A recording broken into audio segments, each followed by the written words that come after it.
రెడ్డప్ప గారు మాధవి.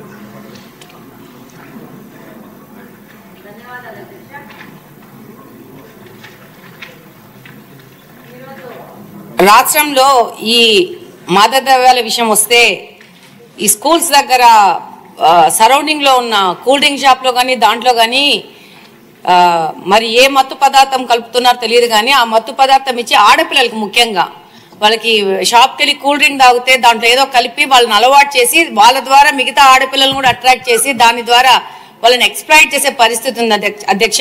దీని మీద మంత్రి గారికి ఆ చుట్టుపక్కల ఉన్న పోలీస్ స్టేషన్లో వాళ్ళకి కౌన్సిలింగ్ ఇచ్చి ఆ యొక్క స్కూల్స్ మీద ఒక నిఘా వేయాల్సిన అవసరం ఉంది అధ్యక్ష. రెండో పాయింట్ ఏంటంటే గాంజా తగ్గుముఖం పట్టింది కానీ వాటి మీద ఏమాత్రము ఈజీగా తీసుకోకుండా దాని మీద ఇంకా కఠిన చర్యలు తీసుకొని వాళ్ళ మీద ఈ పెడ్లర్స్ మీద కఠినమైన కేసులు బుక్ చేయాల్సిన అవసరం ఉంది అధ్యక్ష.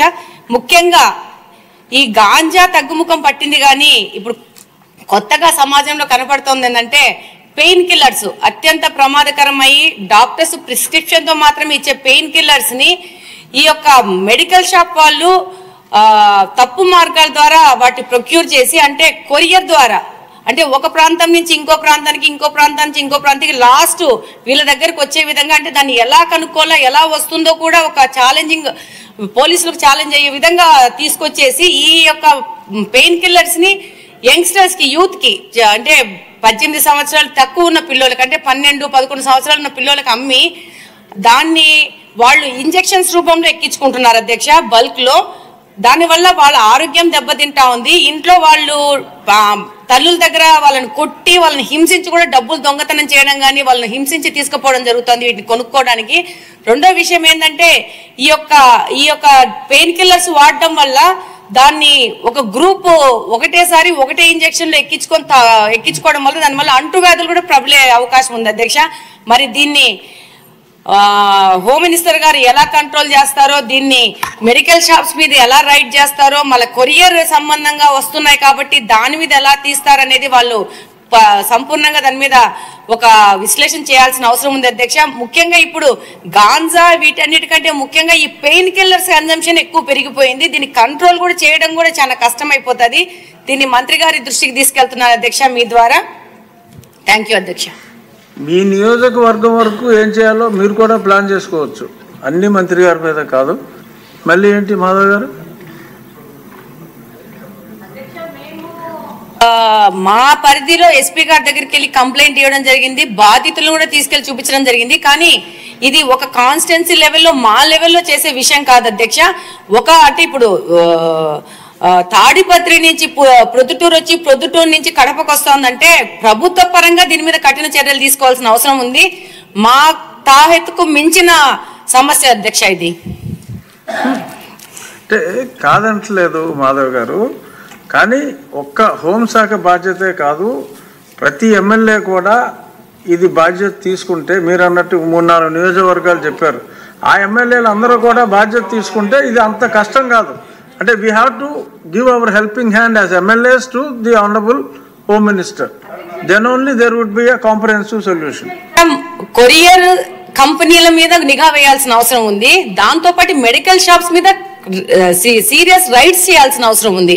వాళ్ళు ఏ విధమైన బిల్లులు లేకుండా వీటిని తెచ్చుకుంటున్నారు కాబట్టి ఇది పెద్ద సమస్య. ఇప్పుడు ఏంటంటే గాంజా అంటే ఒక చోట కూర్చొని చేయడం అవుతుంది. ఇదేముంది, ఒక ఇంజెక్షన్ తీసేసుకొని పెట్టుకుంటే ఆ రోజుకి అయిపోయా. దాదాపు దీని మీద కొన్ని వేల మంది పిల్లలు ఎఫెక్ట్ అవుతున్నారు. అది కూడా దారిద్ర్య రేఖన కింద ఉన్న పిల్లలు, పని చేసుకున్న పిల్లలు, డబ్బులు లేని పిల్లలు, వీళ్ళు దాని మీద అడిక్ట్ అవుతున్నారు. దానివల్ల చాలా సమస్యలు పెరుగుతున్నాయి అధ్యక్ష. అనిత గారు అన్ని ప్రశ్నలకి సమాధానం. అధ్యక్ష, గౌరవ సభ్యులు గల్లా మాధవి గారు, రెడ్డప్ప మాధవి గారు, శ్రావణ్ గారు అందరూ కూడా చాలా అంటే ఇప్పుడు ఈ గాంజాని ఎలా నిరోధించాలి, గాంజా మీద ఉక్కుపదం ఎలా మోపాలి అనే దాని మీద చాలా సీరియస్గా డిస్కషన్ కూడా జరిగింది అధ్యక్ష. దీని మీద మన గవర్నమెంట్లోకి వచ్చిన వెంటనే ఎన్డీఏ కూటమి గవర్నమెంట్ ఏర్పడిన వెంటనే ఫస్ట్ ఆఫ్ ఆల్ గౌరవ ముఖ్యమంత్రి గారు డిపార్ట్మెంట్ వాళ్ళందరితోని కూడా కూర్చొని ఈ గాంజా ఎక్కువగా ఉండటం వల్ల లాస్ట్ గవర్నమెంట్లో ఈ గాంజా డ్రగ్స్ వినియోగం కానీ రవాణా కానీ విపరీతంగా అయిపోవటం, ఎక్కడైనా గాంజా దొరికినా డ్రగ్స్ దొరికినా దానికి సెంటర్ పాయింట్ ఆంధ్రప్రదేశ్ అవ్వడం లాస్ట్ గవర్నమెంట్లో మనం చూసాం.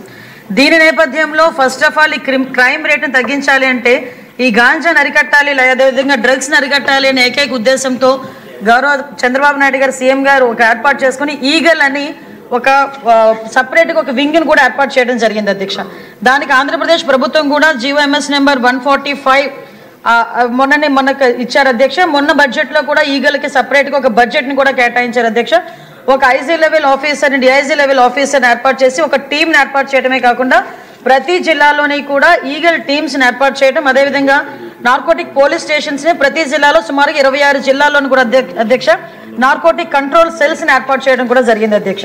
ఇందాక మన సభ్యులు మాట్లాడుతున్నప్పుడు 11,000 ఎకరాల నుంచి మనకు 100 ఎకరాల వరకు రావడం అనేది సంతోషంగా ఉంది అని చెప్పారు. దీన్ని కూడా ఎలా కంట్రోల్ చేయాలి, దానికి సంబంధించిన ప్రతి ఇన్ఫర్మేషన్ కూడా డిపార్ట్మెంట్ వాళ్ళ దగ్గర ఉంటుందని చెప్పారు అధ్యక్ష. అది ఉండటానికి నిజంగా ఒక 20 హాట్స్పాట్లను కూడా ఈగల్ టీం అదేవిధంగా డిపార్ట్మెంట్ వాళ్ళందరూ కూడా ఐడెంటిఫై చేశారు అధ్యక్ష. సుమారుగా మనం చూసుకుంటే అధ్యక్ష నెంబర్ ఆఫ్ విలేజెస్ చూసుకుంటే దగ్గర 7 విలేజెస్లో అధ్యక్ష 375 అంటే మండలాల్లో 7 మండలాల్లో 375 విలేజెస్లో ఈ హాట్స్పాట్స్ని గుర్తించి కల్టివేషన్ చేయకుండా తీసుకునే బాధ్యతను కూడా తీసుకున్నారు అధ్యక్ష. ఒక ఎగ్జాంపుల్ చెప్పాలి అధ్యక్ష, 359 ఫ్యామిలీస్ ఇందులోని గత కొన్ని సంవత్సరాలుగా వీళ్ళు హ్యాబిచువల్ అఫెండర్స్ అధ్యక్ష. కల్టివేషన్ చేస్తూనే ఉంటారు, ఎంతమంది చెప్పనేయండి ఎన్ని చేయనియండి వాళ్ళు అక్కడ కల్టివేషన్ చేస్తూనే ఉంటారనమాట. మన గవర్నమెంట్ వచ్చిన తర్వాత 359 ఫ్యామిలీస్ని కూడా ఐడెంటిఫై చేసి వాళ్ళకి ఆల్టర్నేట్ క్రాప్స్ ఇచ్చి ఈ సంవత్సరం ఒక ప్లాంట్ కూడా వేసుకునే పరిస్థితి లేకుండా వాళ్ళని మోటివేట్ చేసుకుని వాళ్ళు మన కంట్రోల్లో పెట్టుకునే పరిస్థితి వచ్చింది అధ్యక్ష. దీనికి చెప్పేది ఏంటంటే ఏ రకంగా తగ్గించారు 11,000 ఎకరాల నుంచి 100 ఎకరాల వరకు అని చెప్పడానికి ఇది ఒక ఎగ్జాంపుల్గా చెప్తున్నాం అధ్యక్ష. సుమారుగా ఈ గంజాయి సాగు చేసిన తర్వాత ట్రాన్స్పోర్టేషన్ కూడా చూసుకుంటే అధ్యక్ష మనకి మిగతా రాష్ట్రాల నుంచి ఈ మధ్య కాలంలో మనం గాంజా పట్టుకున్నాం అధ్యక్ష. దగ్గర 40,088 కిలోల గంజాయిని మనం పట్టుకున్నాం అధ్యక్ష. 564 వాహనాలను జప్తు చేయడం జరిగింది అధ్యక్ష. అంటే సుమారుగా మనం చూసుకుంటే అధ్యక్ష మన దగ్గర కల్టివేషన్ కన్నా ఈ చుట్టుపక్కల రాష్ట్రాల నుంచి మన దగ్గరకు వచ్చే ట్రాన్స్పోర్టేషన్ చాలా ఎక్కువగా ఉంది అధ్యక్ష. దీని నేపథ్యంలో ఇమీడియట్గా హోంశాఖ అదేవిధంగా ఈగల్ టీం వాళ్ళు కలిపి ఒక ఇంటర్ స్టేట్ కోఆర్డినేషన్ మీటింగ్ కూడా ఏర్పాటు చేసుకోవడానికి అదేవిధంగా ఒక సెల్ను కూడా ఏర్పాటు చేసుకోవడానికి కూడా నిర్ణయించుకున్నాం అధ్యక్ష. దాని మీద ఆల్రెడీ స్టేట్ లెవెల్ కమిటీ కూడా ఒకటి ఫామ్ అయింది అధ్యక్ష. CS గారి ఆధ్వర్యంలో ఒక స్టేట్ లెవెల్ కమిటీ అదేవిధంగా మనకి డిస్ట్రిక్ట్ లెవెల్ కమిటీస్ కూడా ఇందులో ఉన్నాయి అధ్యక్ష. డిస్ట్రిక్ట్ మెజిస్ట్రేట్ మనకి ఆధ్వర్యంలో మన SP గారు చైర్మన్గా ఉండి ఒక కమిటీ కూడా ఏర్పాటు చేసుకోవడం జరిగింది అధ్యక్ష. అంటే ఇవే కాకుండా అధ్యక్ష సుమారుగా ఇప్పుడు ఇందాక మన రెడ్డప్ప మాధవి గారు అదేవిధంగా మన గల్లా మాధవి గారు చెప్పినప్పుడు ఏదైతే స్కూల్స్లోనే ఎక్కువగా ఈ గాంజాయి అన్నది వినియోగం ఎక్కువగా అయింది, ఈ గాంజా కూడా విపరీతంగా మార్పు చెందింది అధ్యక్ష. గాంజాలో కూడా డ్రై గాంజా అని లిక్విడ్ గాంజా అని వీళ్ళు కొంత గాంజా పర్సెంటేజ్ ఇప్పుడు ఏదైతే నాకు మొన్న ఒక టీచర్ కూడా ఒక గ్లూకి సంబంధించిన ఒక ఫోటో పెట్టారు అధ్యక్ష. ఆ గ్లూకి సంబంధించింది ఎక్కువ పిల్లలు వాడుతున్నారు, అదేంటో ఒకసారి చెక్ చేయించండి అని కూడా నాకు కూడా పంపించడం జరిగింది అధ్యక్ష. ఈ గ్లూస్ కానీ పెయిన్ కిల్లర్స్ అంటే రూపం మార్చుకొని గాంజాయికి ప్రత్యామ్నాయంగా గాంజాయితో కలిసినవి ఇవన్నీ కూడా తీసుకురావడం జరిగింది అధ్యక్ష. దీనిని ఎట్టి పరిస్థితుల్లోని గ్రౌండ్ లెవెల్ నుంచి కూడా మనం క్లియర్ చేయాలి అని ఒకే ఒక ఉద్దేశంతో ఎస్పెషల్లీ గౌరవ విద్యాశాఖ మంత్రి నారా లోకేష్ గారి ఆధ్వర్యంలో ఈరోజు స్కూల్స్లో కూడా ఈగల్ టీమ్స్ని ఏర్పాటు చేసుకోవడం జరిగింది అధ్యక్ష. దానికి సపరేట్గా ఒక జీవో కూడా ఇవ్వడం జరిగింది అధ్యక్ష. మెమో నెంబర్ 271473/MS/2025 మొన్న 10th ఫిబ్రవరిన ఇది సర్క్యులర్ కూడా జారీ చేయడం జరిగింది అధ్యక్ష. దీన్ని బట్టి స్కూల్స్లోని కూడా ఈగల్ టీంని ఏర్పాటు చేయడం, ఈగల్ టీం ద్వారా చిన్నపిల్లలకి కూడా అవేర్నెస్ క్రియేట్ చేయడం, ఎవరైనా ఇటువంటి బారిన పడి వాళ్ళు ఇబ్బంది పడే పరిస్థితులు కానీ అవతల వాళ్ళు ఇబ్బందులు పెట్టే పరిస్థితి కానీ వస్తే ఆ ఇన్ఫర్మేషన్ కనీసం టీచర్స్కి ఇవ్వడం, HMకి ఇవ్వడం, వాళ్ళని డీఅడిక్షన్ సెంటర్లోకి కూడా వాళ్ళని పంపించి ఏర్పాటు చేయడం, ఇదంతా ఒక ప్రొసీజర్ ప్రకారం చేయడానికి ఈరోజు గవర్నమెంట్ కూడా సిద్ధపడింది అధ్యక్ష. గ్రామాల లెవెల్లోనే కాదు పాఠశాల లెవెల్లోని కూడా గాంజా నిర్మూలించాలి అనుకుంటే ఈగల్ టీమ్స్ అనేవి చాలా ఎక్కువగా ఉపయోగపడే పరిస్థితి ఉంది. దయచేసి ఇక్కడ ఉన్న సభ్యులందరూ కూడా వాళ్ళ పరిధిలో నియోజకవర్గ పరిధిలో ఉన్న స్కూల్స్ అన్నింటిలోని కూడా ఈ ఈగల్ టీమ్స్ని ఏర్పాటు చేయడం, అదేవిధంగా వాళ్ళకి కూడా అవేర్నెస్ ఇవ్వడంలో లోకల్ మన MLAs కూడా ఇన్వాల్వ్ అవ్వాలని, మంత్రులు కూడా ఇన్వాల్వ్ అవ్వాలని ప్రత్యేకంగా నేను కోరుకుంటున్నాను అధ్యక్ష. అదేవిధంగా అధ్యక్ష మనకి పర్టికులర్గా అధ్యక్ష ఈగల్ టీమ్స్తో పాటు ఒక వర్క్షాప్స్ ఏర్పాటు చేయడం అధ్యక్ష. ఈ వర్క్షాప్స్ ఏర్పాటు చేయడం, డీఅడిక్షన్ సెంటర్స్ దగ్గర 44 డీఅడిక్షన్ సెంటర్స్ మన దగ్గర ఉన్నాయి అధ్యక్ష. అంటే ప్రైవేటు గవర్నమెంట్ కలుపుకొని వీటన్నిటికీ కూడా అధ్యక్ష వాళ్ళ దగ్గర వాళ్ళని సైకలాజికల్గా వాళ్ళకి ట్రీట్మెంట్ ఇవ్వడానికి కానీ, మెడికల్గా ట్రీట్మెంట్ ఇవ్వడానికి కానీ, వాళ్ళకి అవేర్నెస్ క్రియేట్ చేయడానికి కానీ, వాళ్ళకి మెడికల్ ట్రీట్మెంట్ ఉన్నన్ని రోజులు కూడా వాళ్ళకి ఫ్రీగా ఏర్పాటు చేసే పరిస్థితులు కానీ ఇవన్నీ కూడా మనం ఏర్పాటు చేసుకుంటున్నాం అధ్యక్ష. ప్రత్యేకంగా జైల్స్లో కూడా డిఅడిక్షన్ సెంటర్స్ పెట్టడానికి కేంద్ర మంత్రిత్వ శాఖ కూడా ఆదేశాలు కూడా ఇవ్వడం జరిగింది. ఎక్కడైతే జైల్స్ ఉన్నాయో జైల్స్ లోపలే అంటే మళ్ళీ వీళ్ళని బయటకు తీసుకొచ్చి డిఅడిక్షన్ సెంటర్లో జాయిన్ చేసి వాళ్ళకి సపరేట్గా వాళ్ళకి ప్రొటెక్షన్ ఇచ్చి ఇవన్నీ కాకుండా జైల్స్లోనే ఏర్పాటు చేసే విధంగా కూడా మనం ఏర్పాటు చేసుకోవడం జరిగింది అధ్యక్ష. ప్రత్యేకంగా ఈగల్ టీమ్ ప్రత్యేకంగా ఒక టోల్ ఫ్రీ నెంబర్ కూడా ఏర్పాటు చేయడం జరిగింది అధ్యక్ష. 1972 అనే ఒక టోల్ ఫ్రీ నెంబర్ను కూడా ఏర్పాటు చేసుకొని దీని ద్వారా ఎక్కడైనా గాంజా సాగు జరుగుతుంటే కనుక వాళ్ళు ఇమీడియట్గా ఇన్ఫర్మేషన్ ఇచ్చే పరిస్థితి కూడా మనం తీసుకున్నాం అధ్యక్ష. ఇప్పటికే చాలా మంది కూడా మనకు వస్తున్నాయి అధ్యక్ష. ప్రత్యేకంగా ఈ కల్టివేషన్ మనం ఎలా ఆపగలిగామంటే ఈ సంవత్సరం మనకి రికార్డు స్థాయిలో 46 లక్షల మొక్కల్ని ఆల్టర్నేటివ్ క్రాప్ని ఇవ్వడం జరిగింది అధ్యక్ష.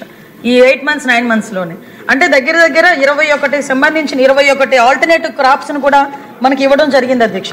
అంటే దీని ద్వారా కల్టివేషన్ తగ్గించడం ముఖ్యంగా కేంద్ర హోంమంత్రిత్వ శాఖ కానీ రాష్ట్ర హోంమంత్రిత్వ శాఖ కానీ ప్రత్యేకంగా దృష్టి పెట్టి గౌరవ సీఎం గారు దీని మీద ప్రత్యేకంగా దృష్టి పెట్టి క్రైమ్ రేటు తగ్గాలి అంటే కనుక కంపల్సరీగా గంజాయి డ్రగ్స్ వినియోగం తగ్గాలి అని ఉక్కుపాదం మోపాలని ప్రత్యేకంగా వీళ్ళకి సీసీటీవీ ఫుటేజెస్ సీసీటీవీస్ అదేవిధంగా డ్రోన్స్ అధ్యక్ష. ఆ డ్రోన్స్తో పాటు అధ్యక్ష మనకి చూసుకుంటే అధ్యక్ష వీళ్ళకి డ్రోన్ టెక్నాలజీని ఉపయోగించుకోవడం ఎడ్రిన్ శాటిలైట్స్ని ఉపయోగించుకోవడం ఆల్టర్నేటివ్ క్రాప్స్ని ఉపయోగించుకోవడం ఓవరాల్గా ఇలా దీన్ని బేస్ చేసుకొని క్రాప్ను మొత్తం అంతా కూడా మనం క్లియర్ చేసుకోవడం జరిగింది అధ్యక్ష. ఇప్పుడు వీటినే కాకుండా అధ్యక్ష ఇంటర్ డిపార్ట్మెంట్ కోఆర్డినేషన్తో కూడా వాళ్ళకి అన్ని రకాలుగా ఒక సబ్స్టిట్యూషన్ అంటే వాళ్ళకి ఆల్టర్నేటివ్ క్రాప్స్ని ఇవ్వటం కానీ వాళ్ళకి మోటివేషన్ కార్యక్రమాలు చేపట్టడం కానీ ఇవన్నీ కూడా జరిగింది అధ్యక్ష. ముఖ్యంగా ఇందాక మీకు చెప్పినట్టుగా నిఘాను బలోపేతం చేయడం సీసీటీవీస్ని డ్రోన్స్ని ఏర్పాటు చేసుకోవడం ఇందాక మన సభ్యులు చెప్పారు బహిరంగ ప్రదేశాల్లో గాంజాయి తీసుకోవటం అదేవిధంగా మనకి స్కూల్స్లోని గాంజాయి తీసుకోవటం ఇవన్నిటికీ అధ్యక్ష కేంద్ర మంత్రిత్వ శాఖలో నిదాన్ అని చెప్పేసి ఒక ఉంది పోర్టల్ ఉంది అధ్యక్ష. National integrated database and arrested narco offenders అని చెప్పి నిదాన్ అని అంటే ఎంత కఠినంగా ఉన్నాయి వాళ్ళ మనకి చర్యలు అని చెప్పడానికి ఇది ఒక ఉదాహరణగా చెప్తున్నాను అధ్యక్ష. దాంట్లో కనుక ఒక్కసారి కనుక నేమ్ అందులో ఎంటర్ అయితే వాళ్ళకి పాస్పోర్ట్స్ రావడం కాదు కదా ఫర్దర్గా వాళ్ళని అందరినీ కూడా సొసైటీలో నిజంగా ఒక ఏదో సపరేట్గా చేసే పరిస్థితులు ఉంటున్నాయి అధ్యక్ష. అంటే పాస్పోర్ట్స్ రావు వాళ్ళు బయటకు వెళ్ళి చదువుకోవడానికి లేదు ఉద్యోగాలు రావు వాళ్ళకి అంటే శిక్షలు కూడా అదే విధంగా లాస్ట్ గవర్నమెంట్ మనం చూసుకుంటే అధ్యక్ష లాస్ట్ ఇయర్లో 25 కేసుల్లో దగ్గర 20 ఏళ్లకు పైగా శిక్ష పడిన పరిస్థితులు కూడా కనిపిస్తున్నాయి అధ్యక్ష. దీన్ని బట్టి అధ్యక్ష ఎట్టి పరిస్థితుల్లోని కూడా దీని మీద ఉక్కుపాదం మోపాలి అని ఒకే ఒక ఉద్దేశంతో ఈరోజు గవర్నమెంట్ కూడా కృతనిశ్చయంతో ఉన్నాం. దీనికి సపరేట్గా ఒక బడ్జెట్ కూడా అలోకేట్ చేసుకొని దీన్ని ఇంప్లిమెంట్ చేసుకుంటున్నాం. ఈగల్ టీం కూడా చాలా ఎఫెక్టివ్గా